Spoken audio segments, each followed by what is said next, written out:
एक सांझ एक बूढ़ी महिला अपनी झोपड़ी के बाहर रोते हुए बड़ी व्याकुलता से कुछ खोज रही थी। उस वृद्ध महिला को गांव में लोग बहुत प्रेम करते थे। पूरे गांव का सम्मान उसे प्राप्त था। उसे दुखी और व्याकुल देखकर गांव के लोग उसकी मदद के लिए आने लगे।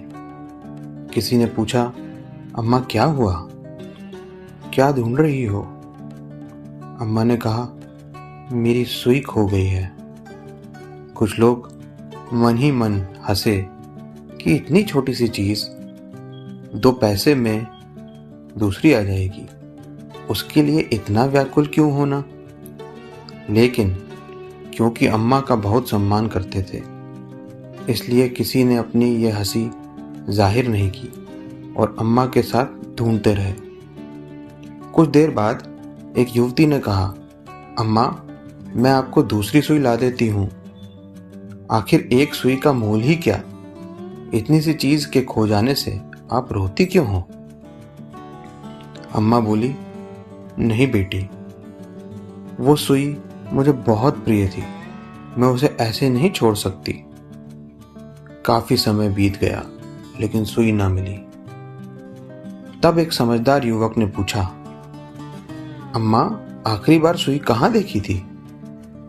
अम्मा ने जवाब दिया, बेटा सुबह झोपड़ी में आले में रखी देखी थी।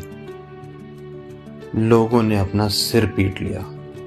अरे अम्मा, सूझबूझ का कुछ तो इस्तेमाल करो। जब सुई झोपड़ी में खोई है तो बाहर क्यों खोज रही हो?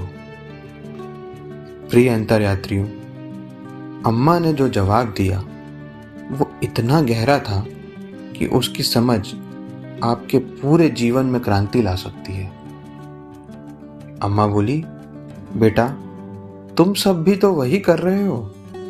तुम उसे बाहर दुनिया में खोज रहे हो जो तुम्हारे ही अंदर है, और फिर अंदर काफी अंधेरा है, इसलिए अंदर ढूंढना बहुत कठिन और डरावना लगता है। छोटी छोटी चीजें जो एक दिन खो ही जाने वाली हैं, बिछड़ ही जाने वाली हैं, उन सब के प्रति भी तुम लोग इतने आसक्त हो। ये अम्मा की कहानी बहुत प्रसिद्ध है। ये अम्मा स्वयं भी बहुत प्रसिद्ध हैं। कभी इनका आपसे परिचय कराएंगे। कई अंतर यात्राओं में इनके किस्से आएंगे। अगर आप इन्हें पहचान गए हैं तो कमेंट करके बताइए। आज जैसा निश्चय किया था, हमें बात करनी थी दुख के कारणों की। ये जीवन का इतना गहरा सवाल है कि हर सिद्ध, हर अरिहंत, बुद्ध और महापुरुषों ने हमें इसका कारण बताया, हमें चेताया।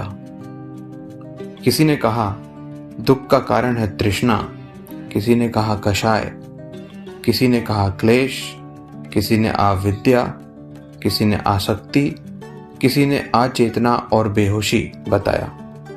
आज मैं इन महापुरुषों के सूत्रों की व्याख्या नहीं करूंगा, बल्कि आपके साथ अपने अनुभव साझा करूंगा, जो किसी किताब से निकल के नहीं आए, बल्कि मेरी अपनी अंतर यात्रा से अर्जित हुए हैं। और मुझे विश्वास है कि मेरे ये अनुभव आपकी भी अंतर यात्रा बन सकते हैं। तो आइए अब सीधे अपनी ही जीवन में उतरते हैं और देखते हैं कि दुख का कारण क्या है। सबसे पहला कारण, कल्पित सुख। सबसे पहला कारण है कि तुम्हें यकीन है कि सुख है, कि सुख जैसा कुछ अस्तित्व में है। कहीं ऐसा तो नहीं कि दुख के अस्थायी अभाव को ही तुम सुख मान लेते हो? क्या सुख विधायक है?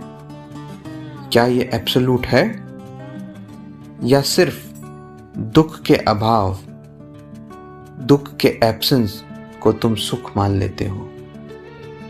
मैं इस मरीचिका को कहता हूं कल्पित सुख। तुम पहले तो ये मानते हो कि सुख है, फिर उस मान्यता के साथ जोड़ते हो वस्तु, व्यक्ति और घटनाएं। मुझे करोड़ों रुपए मिल जाएं तो मैं सुखी हो जाऊंगा, मेरे बहुत सारे चाहने वाले हों, बड़ी फैन फॉलोइंग हो तो मैं सुखी हो जाऊंगा, मेरे जीवन में ये हो जाए, मेरे जीवन में वो हो जाए तो मैं कितना सुखी हो जाऊंगा। ये पूरी की पूरी कल्पना, पूरी की पूरी विचारधारा त्रुटिपूर्ण है। It is too idealistic. अगर ध्यान से देखो तो जब तुम किसी चीज, व्यक्ति और घटना में सुख की कल्पना करते हो, तब ये मानकर चलते हो कि वो वस्तु, व्यक्ति, घटना से इतर बाकी सब कुछ एकदम नॉर्मल ही रहने वाला है। आइए और गहरे में समझते हैं।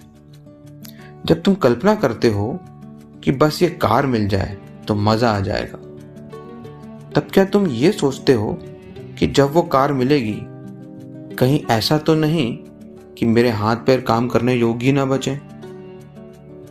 जब तुम कल्पना करते हो कि मैं बहुत प्रसिद्ध हो जाऊंगा, तब तुम यही मान के चलते हो कि मेरे सारे परिजन, मेरे प्रियजन, सबके साथ मेरे रिश्ते उतने ही अच्छे होंगे जितने कि आज हैं। तुम ये नहीं सोच पाते कि हो सकता है प्रसिद्धि के शिखर पर मैं अकेला रह जाऊं। तुम सोचते हो आज पैसे के पीछे भाग लूं, करियर बना लूं, बहुत पैसा कमा लूंगा, फिर इत्मीनान से अपने परिवार को समय दूंगा। जिंदगी भर सब कुछ मनपसंद खाऊंगा, एक से एक कपड़े पहनूंगा, एक से एक गाड़ी में घूमूंगा, पूरी दुनिया घूमूंगा। हो सकता है कि तुम बहुत पैसा कमा लो, लेकिन किसी बड़ी बीमारी से ग्रसित हो जाओ, फिर पैसे का सुख मनाओगे या बीमारी की चिंता करोगे? यह भी हो सकता है कि one fine morning you pass away, या परिवार में किसी को खो दो जिनके साथ सारे सुख की कल्पना कर रहे हो। अगर वही ना रहे तो वो सुख का क्या होगा? क्या वो सुख होगा?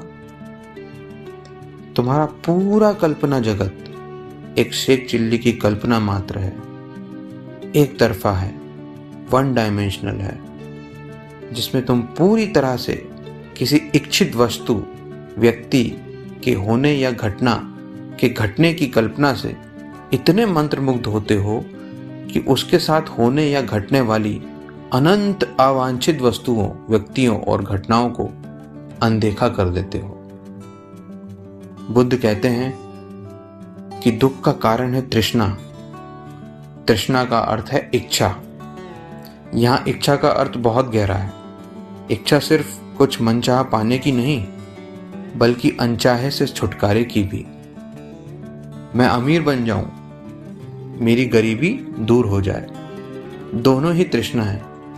एक मनचाहा पाने की, दूसरा अनचाहे से मुक्ति की। मैं तुम्हें और भी गहरे सत्य की ओर ले चलूंगा। मेरा अनुभव है कि कारण और भी गहरे हैं। तृष्णा से भी कुछ कदम पहले, तृष्णा से भी गहरे कारण, ऐसे कारण जिनके अभाव में तृष्णा जन्म ही नहीं ले सकती। पहला कारण मैंने बताया कि मैं उसे कल्पित सुख कहता हूं। दुख का पहला कारण है कल्पित सुख। ये मानना कि सुख है और वस्तुओं, व्यक्तियों और घटनाओं में है। तृष्णा का जन्म ही तब होगा जब कहीं यह विश्वास होगा कि सुख है। अगर जानते हो कि सुख नहीं है तो डिजायर क्यों होगी, इच्छा क्यों होगी? तो दुख का पहला कारण कल्पित सुख या सुख का भ्रम, सुख का इल्यूजन कह लो।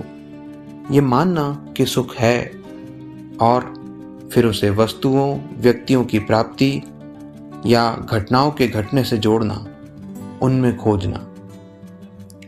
दुख का दूसरा कारण, एक छोटा सा प्रश्न, अगर आपको परमवीर चक्र ना मिले तो क्या आप दुखी होंगे?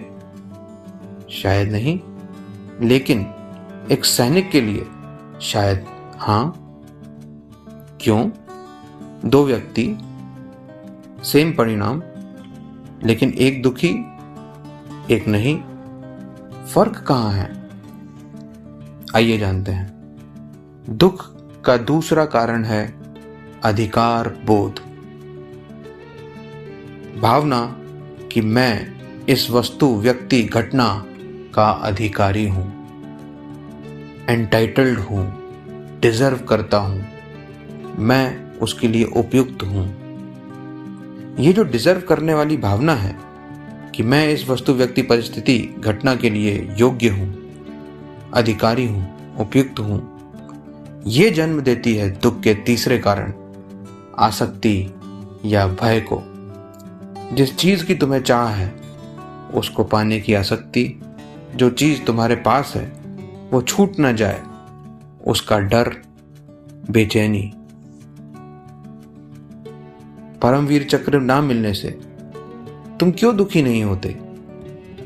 अरे भाई, जब मैं सैनिक ही नहीं, मैं देश के लिए सैनिक के तौर पर लड़ा ही नहीं, परमवीर चक्र किसी नागरिक के लिए होता ही नहीं, तो मैं क्यों दुखी होऊंगा? जब उसको पाने की मेरी योग्यता ही नहीं, अधिकार ही नहीं, तो दुख करना हास्यास्पद है। इसी प्रकार तुम्हारे जीवन में ना जाने कितनी वस्तुएं, व्यक्ति और परिस्थिति के लिए स्वयं को अधिकारी मानना हास्यास्पद है। तुम सोचते हो कि सुख है, फिर उस सुख को वस्तुओं में ढूंढते हो और फिर ये मानते हो कि तुम उन्हें डिजर्व करते हो, और उसके ना मिलने पर या मिलकर खो जाने पर दुखी होते हो। ये जो एंटाइटलमेंट की भावना है, ये जन्म देती है आसक्ति और डर को। बुद्ध ने कहा, तृष्णा दुख का कारण है। हम आपको ले आए इससे भी कई परत नीचे। अगर सुख का भ्रम हो तभी तुम उसे खोजोगे। जब खोजोगे तो उसे वस्तुओं, व्यक्तियों और परिस्थितियों से जोड़ोगे, फिर स्वयं को अधिकारी मानोगे, फिर आसक्ति या भय पैदा होगा। जरा सोचो, अगर सुख का भ्रम ही ना हो तो क्या तृष्णा होगी? मान लो सुख का भ्रम है भी, लेकिन स्वयं को अधिकारी ना मानो, तो क्या आसक्ति या भय होगा? आसक्ति या भय नहीं होगा तो क्या होगा? तो स्वीकार भाव होगा, और स्वीकार भाव होगा तो तृष्णा हो ही नहीं सकती।